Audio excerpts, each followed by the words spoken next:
Nakatakdang magdeklara ng state of calamity sa lalawigan ng Benguet. Bunga ito ng pinsalang dala ng tuloy-tuloy na pagulan na nagresulta sa mahigit 100 pagguho ng lupa na ikinasawi ng 3 individual.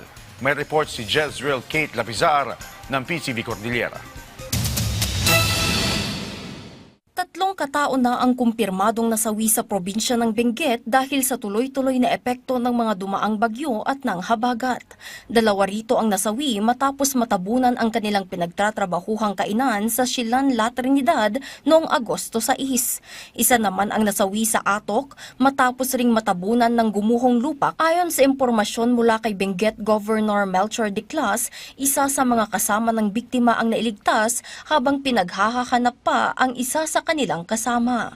Samantala, isinasaayos na ng gobyerno probinsyal ang pagdedeklara ng state of calamity sa Benguet dahil sa patuloy na pagtaas ng bilang ng mga apektadong kalsada at individual sa probinsya. Pagka nag-declare kasi tayo ng state of calamity, makakatulong ang national government kasi may mga fund din sila dyan para sa state of calamity. And of course, magagamit natin yung 30% fund natin na galing sa quick response fund.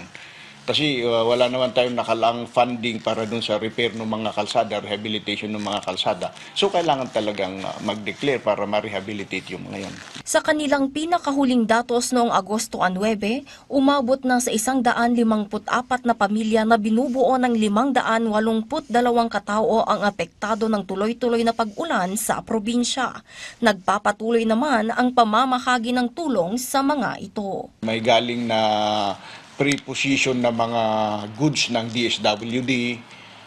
Tapos nagbigay na sila ng ayuda dun sa mga namatay. Pinagtutulungan pa rin natin, mga goods din ng probinsya, ginagamit din yan para at least tulong-tulong.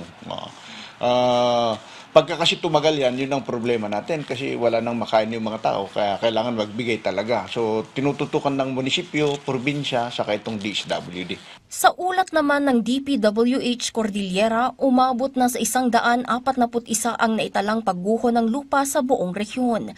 147 ang apektadong road section dahil sa road slips, slope collapse, landslide at fallen trees. Karamihan naman sa mga ito ay mula sa Benguet na mayroong 73 na apektadong kalsada, Kalinga na may 28 at Mountain Province na may 22. 15 namang mga kalsada ang nananatiling nakasarado habang 79 ang one-lane passable. Nagpapasalamat naman ang ahensya sa mga tumutulong sa paglilinis ng mga kalsada para sa mas mabilis na paggagamit ng mga ito. Sa kasalukuyan, mayroong isinasagawang 52 na road clearing operation sa rehiyon. Kung hindi po importante yung biyahe natin, huwag tayong bumiyahe kasi saturated yung lupa. Anytime magkaroon ng landslide, kahit na di umuulan, sigurado magkakaroon ng landslide. Sakali po ay talagang mapipilitan tayong magbiyahe. Kung sakali, kung pwede, magdala tayo ng gubag para at least tayo ay prepared. Jezreel Kate Lapizar para sa Bayan.